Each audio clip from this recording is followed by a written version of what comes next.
Bali yung huling topic ko ay tungkol dito sa universal coin slot, kung paano siya nire-recalibrate, at saka yung nauna pa, I think comparison. So kinagandahan kasi dito sa universal coin slot, hindi ka na hassle magpapalit pa ng kung anong coin ang gusto mong insert. Kung available lang sa iyo ay 5 bago or 5 luma, babasahin po siya. Any of them, luma man or bago, insert mo lang yan, babasahin po yan kasi before siya i-start sa bendo machine, kinakalibrate na po yan. Tapos ang convenient niya pa kasi dito, ang additional convenient niya ay pag dumating kayo sa time, magdadagdag na kayo ng presyo. Dito pwedeng pwede siyang gawing butal 6, 7, 8, 9, pwedeng ganun. Sa mga bendo machine kasi natin, yung mga fix o yung original nilang coin slot, mag-a-adjust ka kasi ng presyo dyan mula 5. Kung magtataas ka ng presyo, diretso ho siya ng 10. Hindi ho siya pwedeng gawing butal kasi ang bilang niya is 5, 10, 15. So hindi katulad sa mga universal coin slot, pwede mo siyang gawing butal.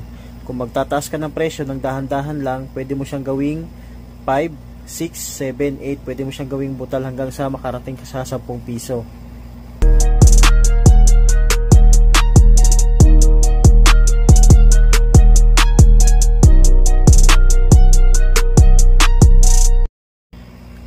Gandang araw mga kabendo, muli po tayo nagbabalik para sa ating next topic, overflow.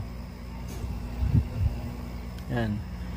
Overflow, ibig sabihin yung ating water tank napupuno siya ng tubig.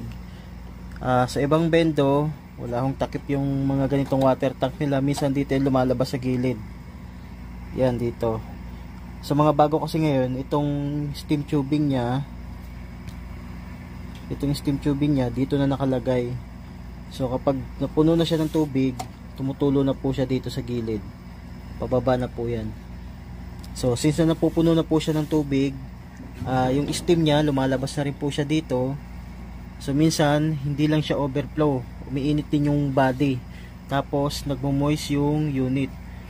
Pagka ganun ang naabutan nyo, ang gawin nyo, i-unplug nyo na agad yung machine. So kung nakitaan nyo na siya ng patak-patak na tubig dito sa ilalim ng bendo, ang gawin nyo, unplug nyo na, tapos tanggalin nyo yung galon, i-drain nyo yung natitirang tubig, tapos bigyan nyo lang siya ng sapat na panahon para makatuyo.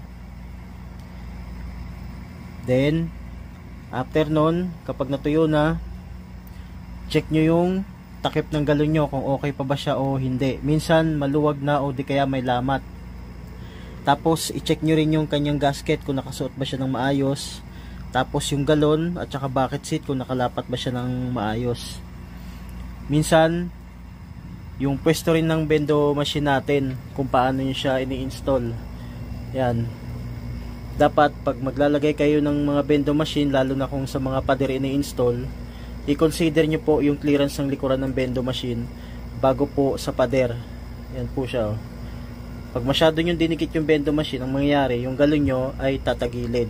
So risk po siyang magkaroon ng overflow. Mamaya ipapakita ko po sa inyo mamaya kung anong mangyayari sa kanya kapag nakatabingi yung galon. Humihigop po siya ng hangin, kahit na may tubig dito, nangalahati na siya, pinupuno niya po yan. Doon po siya dahan-dahan nagkakaroon ng overflow.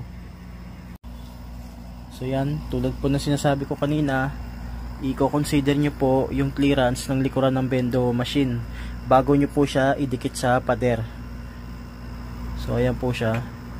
Yan. Yan. So consider nyo po itong part ng likuran ng bendo machine nyo, kasi ganito pong nangyayari sa kanya kapag sinasagad nyo po siya. Itong galon, sumasampa na po siya sa pader. Ngayon pag itutulak nyo pa po siya, so ito na, dapat ang normal na ang normal na amount ng tubig nyo is hanggang dito lang ho yan. Pag nag-overflow po yan, dahan-dahan ho siyang napupuno hanggang dito. Kahit walang nagdi-dispense, dahan-dahan ho siyang napupuno. Yan. So bibigyan ko kayo ng simulation kung paano siya nag-overflow. So ang sinasabi ko kanina, dapat yung galon natin ay nakalapat po siya ng maayos. Tulad yan. Pero kung ang galon nyo nakatabingi, ito yung pwede nyo ma-encounter. Hindi naman lagi pero possible. So papakita ko po sa inyo. Iaawang ko po itong ilalim ng galon. Simulation lang na na nakatabingi siya. So ganito mangyayari sa kanya pagka hindi nakalapat. Yan.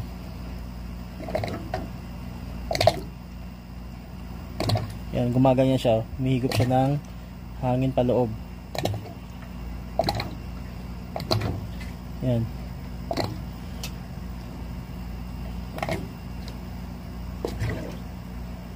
Ayan. Hindi naman siya ganyan kalakas maghigop ng hangin sa loob or magbubbles. Pero ganyan po yung nangyayari.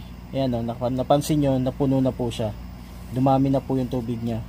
So kapag nagpatuloy yan, pwede pa siyang dumami ng dumami hanggang sa yung tubig niya, hanggang dito na yan, mapuno na yan. Hanggang sa tumutulo na siya dun sa gilid kasi continuous na po yung overflow niya. So agapan niyo po yan para hindi masira yung mga parts sa loob ng bendo machine nyo. Kasi once na mabasa yan, so baka humantong kayo sa malaking gastos. So itong ginagawa ko ngayon is simulation lang ho yan. Kung ano yung nangyayari habang nag-overflow yung bendo machine nyo. So yan. Kung tutusin, dapat nakalapat ho yan. So kapag ang bendo machine nyo, inabutan nyo na ho siya na nag-overflow. So katulad nyan. Yan, ang dami niya ng tubig. Halos napuno na siya.